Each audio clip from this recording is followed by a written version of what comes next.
Hey, this is Dizzy Reed from Guns N' Roses, and you're watching GNR Central. Yeah!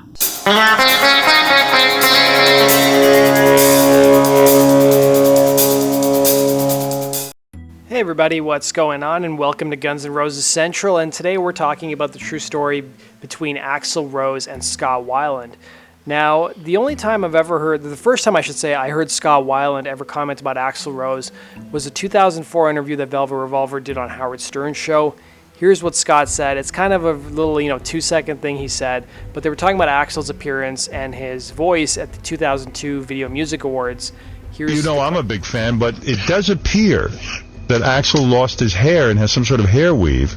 I have no idea. And his voice seems to have been affected by something. It's not as strong. And he looks like he had plastic surgery on his face. Oh, dear. Yeah, I didn't right? see any of that. Scott, did he? I don't know. There's something going on with the eyebrow part. Fast forward now to 2006. And 2006 was a very tumultuous time for Velvet Revolver. There was so many rumors that Guns N' Roses were going to be getting back together, Velvet Revolver was breaking up, and that even certain members like Slash would just be going back to Guns N' Roses himself, leaving the rest of the guys by themselves. So it really stemmed from a 2005 incident that happened in October. So Axl Rose issued a statement in March of 2006 claiming that Slash had paid a visit to his home the previous year. According to the statement, which I won't read through the entire thing because it talks a lot about lawsuits, but one part of the statement reads, in October of 2005, Slash made an unannounced 5:30 a.m. visit to Axl Rose's house. Not appearing to be under the influence, Slash came to inform Axl that Duff was spineless, Scott Weiland was a fraud, and that he hates Matt Sorum, and that in this ongoing war, contest, or whatever anyone wants to call it, that Slash has weighed against Axl for the better part of 20 years, that Axl has proven himself the stronger. Based on his conduct in showing up at Rose's home, Axl was hopeful that Slash would live up to his pronouncements that he wanted to end the war and move on with his life. Unfortunately, that did not prove to be the case. So Mr. Rose's attorney Howard Weitzman commented, Axl regrets having to spend the time and energy on these distractions, but he has a responsibility to protect the Guns N' Roses legacy and expose the truth. Axl believes he's been left with no alternative but to respond to these lawsuits. It would have been Axl's preference to resolve these disputes with Slash and Duff in private. The courthouse is not the choice of the forum. However, Axl can no longer sit quietly and allow the continuing dissemination of falsehoods and half-truths by his former bandmates. Shortly after Axl put out his statement through his lawyer, Scott Weiland put out his own press release bashing Axl Rose. So it was dated March 10th, 2006, and in the press release, responding to Axl's comments, Weiland wrote in an open letter, "Get in the ring or go to the gym, mother effer, or if you prefer, get a new wig, mother effer. I think I'll resist the urge to stoop to your level. Oh shit, here it comes, you fat, Botox-faced, wig-wearing F. Okay, I feel better now. Don't think for a second we don't know where those words came from. Your unoriginal, uncreative little mind, the same mind that has to rely on his bandmates to write melodies and lyrics. Who's the fraud now, bitch? Damn, I couldn't imagine people writing for me. How many albums have you put out, man? And how long does it take you and your current configuration of the so-called band to make the album? How long and without the only guys that validated the name? How dare you? Shame on you. How dare you call our bass player spineless? We toured our album for over a year and a half, and how many shows have you played over the last 10 years? Oh, that's right. You bailed out on your long-awaited comeback tour, leaving your remaining fans feeling, shall we say, a trifle miffed. I won't even list what I've accomplished because I don't need to. What you're talking about here is a frightened little man who once thought he was king, but unfortunately the king is without his court, is nothing but a memory of an asshole he once was." So the following year, in May of 2007, Matt Paines of Metro Mix Chicago recently had interviewed Scott Weiland. He asked Weiland about his relationship or lack thereof with Guns N' Roses singer Axl Rose. Weiland replied, "Oh man, I've never spoken to him, but I've gotten messages from him through Velvet Revolver drummer Matt Sorum. They speak every once in a while, and I know that Axl was a fan of STP back in the early days of Guns. Well, I guess it wasn't the early days, it was just sort of the early mid-days, I think. Depending on his mood, he facilitates between being into the idea of me playing with his former bandmates and kind of digging it, and then hating my guts."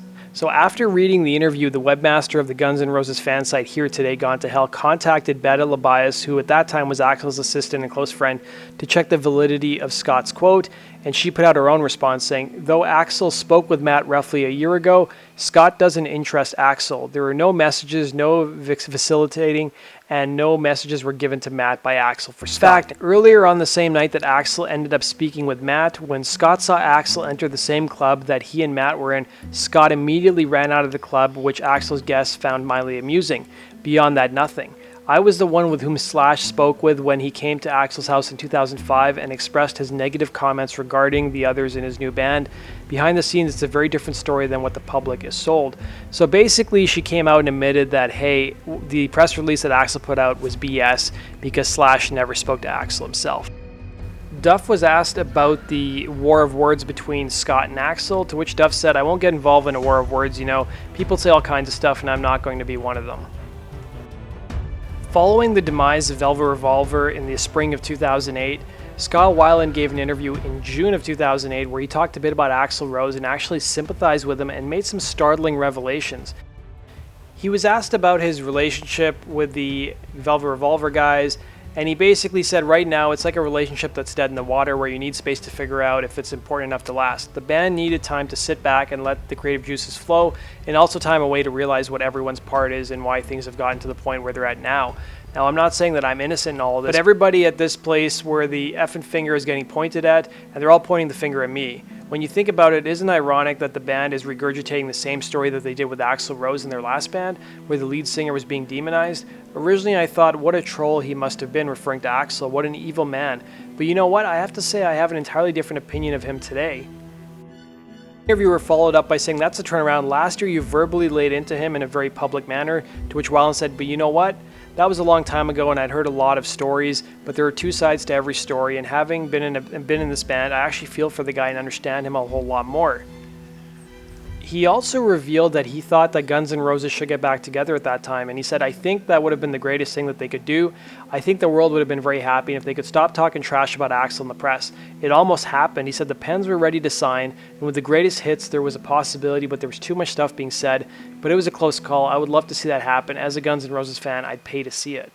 So in the same year, he gave an interview to Rolling Stone magazine where he brought up Axl once again. He said, did that call from Dean, referring to Stone Temple Pilots, come at a time when things were already falling apart with Velvet Revolver? To which Weiland said, no, things at that time were working quite well with Velvet Revolver, and I didn't want to mention it to them until there was a plan and a couple of gigs that were already booked. Slash and I were usually the ones who talked to each other first about things, then we go to the rest of the guys. And unfortunately, because of certain people's egos, I walked into a situation where there was a lot of baggage. I had a lot of baggage walking into my situation. He said I was in a band where at the end it was pretty much 3 against 1, and I'm also pretty sure that it felt that way to Axl as well. I have to say this, and I'm not just saying it because of my situation I went through, but I heard a lot of great Guns N' Roses stories you guys in the press will never get to hear. Everyone has made Axl out to be this horrendously crazy person, this bad guy, and I don't really know him very well at all. He and I, for whatever reason, almost got tricked into this little media spat for a moment because one of our band members happened to run into him and said something, and run into him and said that he said something. So my point being that having been in a band with Velvet Revolver now for 5.5 years, I'm not quite so sure it was all Axl's fault.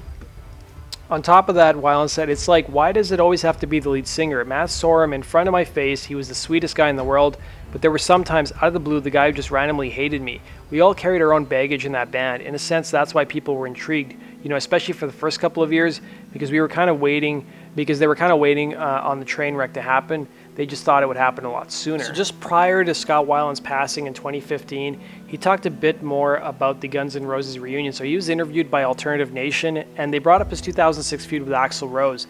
So Scott Weiland shared his own speculation. He said, I remember a little bit about it. Weiland said, there was a little bit going back and forth between the two of us at the time, but I think that Guns N' Roses are getting back together. When pressed on what he knows about the potential reunion, Weiland answered, I just heard that, he said, before adding, I think Slash is actually a bigger star right now than Axl.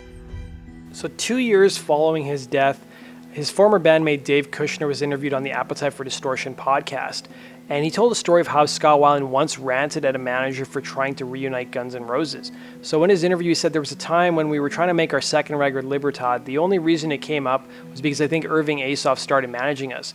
We had switched managers and Azov started managing Axel and the new Guns, and then Scott got really super paranoid. You've got to understand with Irving, he's got a ton of managers underneath him. So it's spread out because he has so many bands at that time that it wasn't much of a conflict. Because Guns just kind of goes on its own, Scott got really paranoid. I think he was just on something at the time. I remember being at rehearsal and Scott telling one of the other managers to get Irving on the phone, and him just got on this rant to Irving like, "You're just trying to get Guns N' Roses back together. I know what you're doing." He just went on this tirade. At the time, both Duff and Slash were like, "That's never going to happen." And up until it happened, they said it's never going to happen. They couldn't foresee it happening. They were just so stealth about any meetings. They didn't want to tell anybody, because if it gets out, you never know. If it's because you told one person you thought you could trust, I didn't hear about it really until it happened. That does it for this episode of Guns N' Roses True Story. I hope you guys enjoyed that. Let me know what your guys' thoughts are on the whole Scott Weiland Axl Rose feud. Put your comments in the section below, and be sure to hit the like button if you enjoyed that video, and be sure to share it as well. Please hit the subscribe button if you guys want to see more Guns N' Roses related videos, and you guys can also go visit us on GNRCentral.com for the latest and greatest Guns N' Roses news. You can also go support us on Patreon if you want to see us continue to make videos just like this. Take care.